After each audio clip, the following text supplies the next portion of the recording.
Hello friends, आप Mukesh Goyal. I hope कि आप सारे बहुत अच्छे हैं। और फ्रेंड्स, हम बात कर रहे थे अपनी यूनिट नंबर 8 है उसके बारे में, जो आपका यूजीसी नेट का पेपर 2 इन्वायरमेंटल साइंस है, उसकी यूनिट नंबर 8 की बात कर रहे थे, जिसमें ईआईए वगैरह इन्वायरमेंटल असेसमेंट है। और उसके बाद इसमें जो लॉज वगैरह की बात होती है, लेजिस्लेशन वगैरह की, इस यूनिट की बात कर रहे थे। ठीक है ना फ्रेंड्स।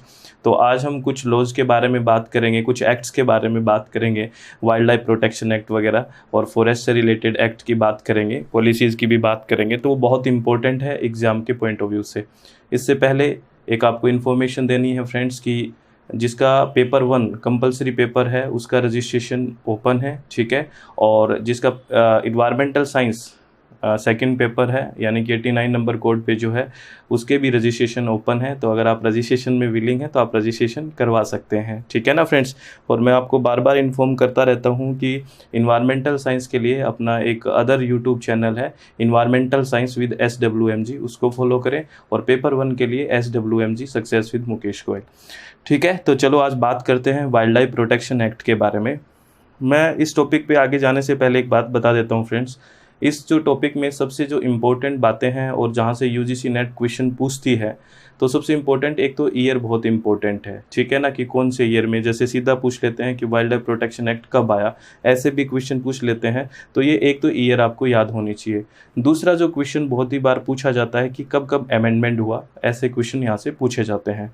तो वहीं पे फोकस करना है हमें जहाँ से क्वेश्चन अराइज होते हैं। ठीक है ना फ्रेंड्स। तो सबसे पहले हम बात करते हैं वाइल्ड लाइफ प्रोटेक्शन एक्ट की। ठीक है। तो ये कब आया? 1972 में आया फ्रेंड्स। तो इसके नाम से ही आप समझ रहे हो कि वाइल्ड लाइफ के प्रोटेक्शन की बात करेगा ये एक्ट। ठीक है। क्योंकि आपको पता है वाइल्ड लाइफ बहुत इम्पोर्टेंट है, क्योंकि अपना जो इकोलॉजिकल बैलेंस है वो बनाने के लिए, क्योंकि आपको एक चीज़ पता है ना कि सब कुछ इंटरलिंक है ना। अगर एक भी चीज़ डिस्टर्ब होती है तो पूरा जो इकोलॉजिकल अपना जो पैटर्न है, जो भी इकोलॉजिकल चेन है, वो क्या हो जाएगी? डिस्टर्ब हो जाएगी फ्रेंड। तो इसीलिए इसको प्रिजर्व करना बहुत ही ज़्यादा इंपॉर्टेंट है। ये तो बेसिक सी बात है, यानी कि preservation of wildlife is important for maintaining the ecological balance in the environment and sustaining the ecological chain.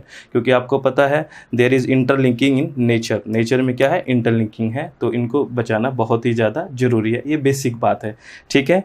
अब कुछ बातें जो नोट पे हैं वो थोड़ा अच्छे से देखनी है। जो प्रोटेक्शन एक्ट है, वाइल्ड लाइफ प्रोटेक्शन एक्ट 1972, इसमें कुछ टर्म्स, जैसे आपने कभी सुना कि वाइल्ड लाइफ, है ना, आप ऐसे सुनते हो वाइल्ड लाइफ, तो आपके मन में जो बेसिक बात जाती है वो क्या जाती है कि ये टाइगर की बात करेगा, लॉयन की बात करेगा, इस तरह की बात है। वाइल्ड लाइफ से यही जाता है ना। तो ये एक जो जनरल इंप्रेशन है, अपना जो बेसिक धारणा अपनी जो है, वो वाइल्ड लाइफ टर्म से क्या है कि हम ये बोलते हैं कि या तो टेरेस्ट्रियल यानी कि थल पे रहने वाले या जल में रहने वाले जो जंगली जानवर होंगे, जैसे लॉयंस और टाइगर्स, इतना सा अपने दिमाग में जाता है जैसे वाइल्ड लाइफ की बात होती है। तो लेकिन अगर वाइल्ड लाइफ की बात करें ना फ्रेंड्स, ये बड़ा ब्रॉड टर्म है। वाइल्ड लाइफ में बहुत सी चीज़ें इंक्लूड होती हैं। ऑल लिविंग ऑर्गेनिजम्स इंक्लूड होते हैं इसमें। ठीक है। क्या? ऑल लिविंग ऑर्गेनिजम्स इंक्लूड होते हैं। जैसे एग्जांपल के लिए all plants, animals and micro organisms. ठीक है।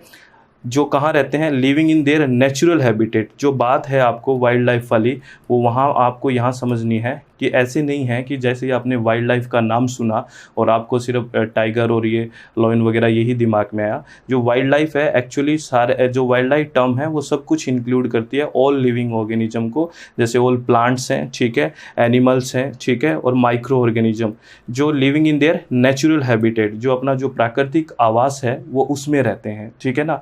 यानी कि जो प्राकृतिक आवास में रहते हैं, जैसे वो नेचुरल जो अपना हैबिटेट होता है उसी में रहते हैं। यानी कि other than cultivated plant and domesticated जो एनिमल्स होते हैं, ठीक है ना, जो एनिमल पाले जाते हैं या डोमेस्टिक होते हैं, और उनसे, और जो कल्टीवेटेड प्लांट है उनको छोड़ के जितनी भी लिविंग आते हैं वो किस में आते हैं? वाइल्ड लाइफ में आते हैं। ये आपको ध्यान रखनी है फ्रेंड्स। ये बहुत इंपॉर्टेंट बात है, क्योंकि जब भी वाइल्ड लाइफ दिमाग में आता है ना, तो हमारे कुछ हमारी जो थिंकिंग होती है या हमारा जो बेसिक जो सोच रहता है वो थोड़ा लिमिट हो जाता है कि यार वाइल्ड लाइफ का मतलब यही होगा। लेकिन वाइल्ड लाइफ में सारे के सारे लिविंग ऑर्गेनिजम्स होते हैं, प्लांट्स भी, एनिमल्स भी, माइक्रो ऑर्गेनिजम्स भी, लेकिन वो किस में रहते हैं? अपने नेचुरल हैबिटेट में रहते हैं। अदर देन लिख रखा है ना, other than cultivated plant and domesticated animals. ठीक है, आपको बात समझ में आ गई होगी फ्रेंड्स। ठीक है, चित्त को रिलैक्स करके बातों को सुनना है, ये बहुत अच्छी बात है, थोड़ा सा माइंड आपका मेरे हिसाब से खुल जाएगा। ठीक है, आगे बात करते हैं फ्रेंड्स इसी एक्ट के बारे में ही। ठीक है, अब जो यहाँ से क्वेश्चन अराइज होने की बात होती है, वहाँ कहाँ कहाँ क्वेश्चन अराइज हो सकते हैं, कहाँ यूजीसी नेट और अदर कम्पिटिटिव एग्जाम क्वेश्चंस पूछ सकते हैं। तो जो वाइल्ड लाइफ प्रोटेक्शन एक्ट 1972 था वो कैसे पास हुआ? Under article 252। आपसे कोई ये क्वेश्चन पूछे कि जो वाइल्ड लाइफ प्रोटेक्शन एक्ट है वो जो पार्लियामेंट ने पास किया है वो कौन से एक्ट के तहत किया है, सॉरी कौन से आर्टिकल के तहत किया है, कौन से अनुच्छेद के तहत किया है, अपने भारत के संविधान के कौन से आर्टिकल के तहत किया है? तो आर्टिकल नंबर 252, ये आपको पहली बात तो ध्यान रखनी है, नोट डाउन कर लो इसको। ठीक है ना फ्रेंड्स, बिल्कुल अच्छा सा क्वेश्चन बन सकता है कि जो वाइल्ड लाइफ प्रोटेक्शन एक्ट 1972 जो पास हुआ है वो कौन से आर्टिकल के तहत हुआ है? तो आर्टिकल नंबर 252 अपना जो कॉन्स्टिट्यूशन है उसका। ठीक है, ये बात आपको पहले ध्यान रखनी है। दूसरी बात फ्रेंड्स, ये जो एक्ट है वो सर्व किसका करेगा? जो आपने पहले हमने पढ़ा है, अगर आपको याद हो तो आर्टिकल नंबर 48A और 51AG के बारे में पढ़ा है, जो इन्वायरमेंट से रिलेटेड है, हमने पढ़ा है ना, अगर याद आया हो तो। ठीक है, तो इस जो ये एक्ट है 1972 जो वाइल्ड लाइफ प्रोटेक्शन एक्ट है, ये इसका काम ही यही है कि इन चीज़ों को सर्व करे वो और हंटिंग वगैरह को प्रोहिबिट करे। यानी कि 48A और 51AG, 51AG में क्या था अगर याद हो तो? ड्यूटीज़ वगैरह थी ना कि हमारी भी ड्यूटीज़ हैं। ठीक है, तो इन्हीं को, इस एक्ट का काम है इन्हीं चीज़ को सर्व करना, जैसे prohibit the hunting of wild animal except the certain limited circumstances. कई बार हंटिंग परमिशन भी दी जाती है, वो कब होती है, कब बात होती है, वो आगे बात करूंगा। यहाँ से यूजीसी नेट ने इस तरह का क्वेश्चन भी पूछा है, लेकिन जो इस एक्ट का काम होता है सर्व करना, यही जो हमने आर्टिकल की बात करी थी पहले, अगर आपको याद हो तो 48A और 51AG के बारे में। ठीक है ना, कि भी ये इसी काम को सर्व करने के लिए तो बनाया गया है। ठीक है, अब आगे बात करते हैं इसी एक्ट के बारे में ही बात कर रहे हैं फ्रेंड्स। चित्त को शांत रखना, रिलैक्स रखना। हम क्या पढ़ रहे हैं? वाइल्ड लाइफ प्रोटेक्शन एक्ट 1972 के बारे में पढ़ रहे हैं। कहाँ से क्वेश्चन आएगा, कहाँ से इंपॉर्टेंट है, वही बातें कर रहे हैं, तो अच्छे से समझना। ठीक है, इसी एक्ट में एक सेक्शन 2 है, ठीक है ना, और उसमें कुछ डेफिनेशंस दी हुई है। जो ये वाइल्ड लाइफ प्रोटेक्शन एक्ट है ना अपना, इसी के अंदर कुछ क्या दी गई है, डेफिनेशन दी गई है सेक्शन 2 में। तो मैं वही डेफिनेशन का जिक्र करूंगा जो अपने लिए बहुत ही इंपॉर्टेंट है। ठीक है, तो एनिमल जो यूज हुआ है, जो उस सेक्शन में जो डेफिनेशन दी गई है एनिमल की, तो एनिमल्स में क्या क्या इंक्लूड है? Mammals, birds, reptiles, amphibians, fish, chordates and invertebrates. ठीक है ना, और and also include young and eggs, इनको भी इंक्लूड किया गया है एनिमल में। जो डेफिनेशन दी गई है इस जो एक्ट है इसका, जो सेक्शन 2 में एनिमल की डेफिनेशन में ये सब कुछ को इंक्लूड किया गया है। कई एनिमल दिमाग में आते ही आपके दिमाग में मैंने बताया ना क्या आता है, ऐसा नहीं है। अगर इस सेक्शन में बात करें सेक्शन 2 की, तो एनिमल की डेफिनेशन में ये सब कुछ इंक्लूड किया गया है। ठीक है ना फ्रेंड्स, तो थोड़ा दिमाग अब खुल रहेगा, चलो खुल जाएगा। ठीक है, आगे बात करें हैबिटेट की, तो हैबिटेट का क्या मतलब है, क्या डेफिनेशन दी गई है? इंक्लूड्स लैंड, वाटर और vegetation which is the natural home of any wild animal, उसको क्या कहेंगे? हैबिटेट। ठीक है, हैबिटेट का कई बार मैं आपको इसलिए ये बातें पॉइंट आउट कर रहा हूँ कि जैसे हैबिटेट माइंड में आता है ना, तो लैंड ही आता है, ऐसा आवास, जैसे लैंड पे ऐसा आवास, लैंड वाली आवाज़ की बात ही दिमाग में आती है कि लैंड पे रहना, ऐसा थोड़ा रहता होगा माइंड में। नहीं, ऐसा नहीं है। हैबिटेट है वो कौन कौन सा इंक्लूड करता है? लैंड भी, वाटर भी और वेजिटेशन भी, which is the natural home of any wild animal. कोई भी वाइल्ड एनिमल का इनमें से कोई सा भी नेचुरल होम हो सकता है, वो उसका क्या है? हैबिटेट है। ठीक है, शायद आपको बातें पहुंच रही होगी फ्रेंड्स। ठीक है ना, बस चित्त को रिलैक्स रखें आप और काम करते रहें, सब बहुत बढ़िया होगा। आगे यूजीसी नेट ने इस पैराग्राफ में से जहां मैं आगे बात कर रहा हूं, इस सेक्शन से क्वेश्चन पूछा, और ये क्वेश्चन पूछा कि कई बार क्या होता है, कोई ऐसा एनिमल होता है जो बहुत ही ह्यूमन बीइंग के लिए डेंजरस हो जाता है, या फिर उसको ऐसी कोई बीमारी हो जाती है जो ठीक होने लायक नहीं है, तो उसको हंटिंग करने की परमिशन दी जाती है। ठीक है, कि इसको हंटिंग किया जा सकता है इसका, तो वो परमिशन कौन देता है? ऐसे ही ऑप्शन बनाए गए थे, तो उसकी परमिशन में जो आंसर जाना था, इस तरह की परमिशन कौन देता है? The chief wild life warden, ये ऑप्शन में था और यही हमें टिक करना था। अब मेरी बात समझ गए मैं क्या कह रहा हूँ? देखो दोबारा से इस बात को समझ रहे हैं। वैसे तो क्या है, हंटिंग करना अलाउ नहीं है, लेकिन मैंने आप ऊपर बात की थी कि कुछ सर्कमस्टांस में ऐसा हो सकता है, तो वही सर्कमस्टांस की मैं बात कर रहा हूँ और परमिशन कौन देता है वो बात कर रहा हूँ। और परमिशन कौन देता है इसका ही क्वेश्चन यूजीसी नेट ने पूछ लिया था। अब की बार हो सकता है सेक्शन पूछ ले कि किस सेक्शन के तहत परमिशन दी जाती है, तो वो बातें। तो hunting of wild animals to be permitted in a certain case, कोई सर्टेन केस में कर सकते हैं। कौन से सेक्शन के अंडर? सेक्शन 11 के अंडर। पहली बात तो ये आपको ध्यान रखनी है, सेक्शन 11 के अंडर क्या कर सकते हैं? परमिशन दे सकते हैं हंटिंग की। और परमिशन कौन देगा? The chief wild life warden. ये बहुत इंपॉर्टेंट बात है, ध्यान रखनी है। और कोई भी क्यों देगा? क्योंकि it has become dangerous to human life और इज सो डिसेबल और disease to be beyond recovery. ऐसे एनिमल जो ह्यूमन लाइफ के लिए बहुत ही ज़्यादा डेंजरस हो चुका है, या फिर उसको ऐसी बीमारी हो चुकी है जो रिकवरी नहीं हो सकती उसकी, तो उसकी हंटिंग के लिए परमिशन दी जा सकती है। कौन से सेक्शन के तहत बता दिया, कौन देगा ये भी बता दिया। यह दोनों चीज़ आपको ध्यान रखनी है, ठीक है?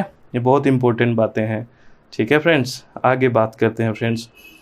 नेक्स्ट बात करें, ये जो मैं आपको नोट दे रहा हूँ ये नोट की तरह संभाल के रखना है। क्या कि एक बार ऐसा भी क्वेश्चन पूछा गया कि जो सेक्शन 28 है, ठीक है ना, उसके बारे में क्वेश्चन क्या पूछा गया कि वाइल्ड लाइफ जो प्रोटेक्शन एक्ट है उसका जो सेक्शन 8 है 28 है उसमें क्या होता है। इस तरह का क्वेश्चन पूछा, उल्टा क्वेश्चन पूछा गया कि जो परमिशन दी जाती है कि उसके एंटर करने की परमिशन दी जाती है वो कौन से सेक्शन के तहत दी जाती है, ठीक है ना। उस एरिया में वाइल्ड लाइफ जो अपना एरिया प्रोटेक्शन एक्ट के तहत जो एरिया आ रहा है उसमें एंटर कौन से सेक्शन के तहत कर सकते हैं, वाइल्ड लाइफ प्रोटेक्शन एक्ट के कौन से सेक्शन के तहत? तो सेक्शन 28 के तहत हम क्या कर सकते हैं? एंटर कर सकते हैं, परमिशन दे सकते हैं। तो इसमें क्या है देखो, section 28 in the wild life protection act, ये बहुत इंपॉर्टेंट सेक्शन है, प्लीज़ ध्यान रखना। यूजीसी नेट यहाँ से क्वेश्चन अराइज कर चुकी है और भी क्वेश्चन अराइज हो सकता है लैंग्वेज को चेंज करके, ठीक है।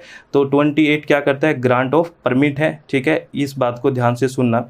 The chief wild life warden, ठीक है, कौन? The chief wild life warden on application grant to any person a permit to enter or reside in a sanctuary of all or any other following purpose।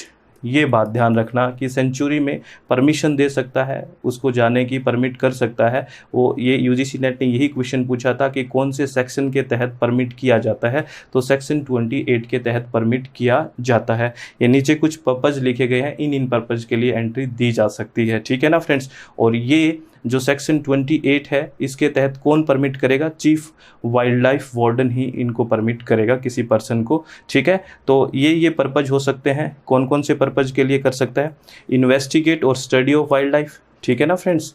दूसरा scientific research, tourism और transaction of lawful business with person residing in the century.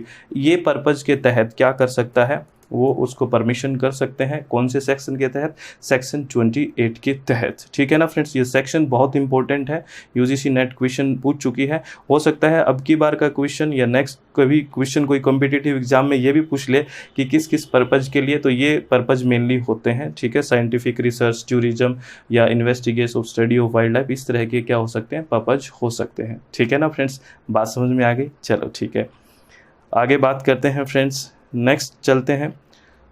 Next हम आगे बात करेंगे forest के बारे में, जो इंडियन फॉरेस्ट एक्ट है उसके बारे में बात करेंगे।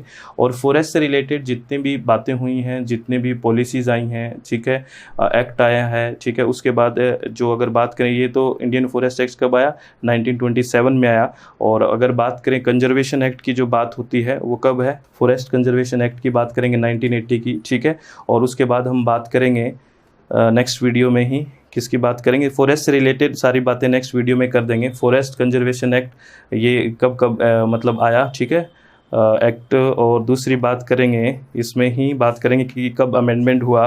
और इसी में हम बात करेंगे नेक्स्ट क्या कि नेशनल फॉरेस्ट पॉलिसी के बारे में भी बात करेंगे, ठीक है।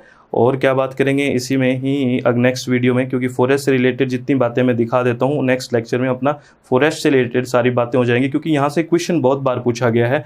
जैसे scheduled tribe and other traditional forest dweller जो एक्ट आया था 2006 में, उसकी भी बात करेंगे। यानी कि फॉरेस्ट से रिलेटेड जितनी भी बात होगी, जितने भी एक्ट्स आए हैं, जितनी भी पॉलिसीज आई हैं, उसके बारे में अगले वीडियो में वो कंप्लीट हम कर देंगे, ठीक है ना फ्रेंड्स। तो अभी ये बातें जो हमने करी है किसकी, वाइल्ड लाइफ प्रोटेक्शन एक्ट के बारे में, ये बहुत इंपॉर्टेंट बातें थी फ्रेंड्स, और इनको आप नोट डाउन कर लेना। और जो मैंने बात करी है सेक्शन की वगैरह की, ये बहुत इंपॉर्टेंट है, कौन परमिशन देता है ये भी बहुत इंपॉर्टेंट है। तो प्लीज़ अपने आप को रिलैक्स रखें, चित्त को शांत रखें, सब बहुत अच्छा है और बहुत ही अच्छा होगा, ठीक है ना फ्रेंड्स।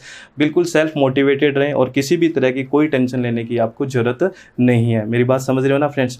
तो अपने आप को रिलैक्स रखते हुए काम करिए, सब बहुत अच्छा होगा। और आपको एक इन्फॉर्मेशन फिर दे देता हूँ कि अपना जो यूजीसी नेट का जो पेपर 1 है कंपलसरी पेपर, उसके भी रजिस्ट्रेशन ओपन है, और पेपर 2 जिसका इन्वायरमेंटल साइंस है उसके भी रजिस्ट्रेशन ओपन है। अगर आप विलिंग हैं तो रजिस्ट्रेशन करवा सकते हैं, और नीचे जो व्हाट्सएप नंबर दिए हुए हैं इस पर आप क्या कर सकते हैं, इंक्वायरी कर सकते हैं। All the very best, thank you, thanks a lot friends.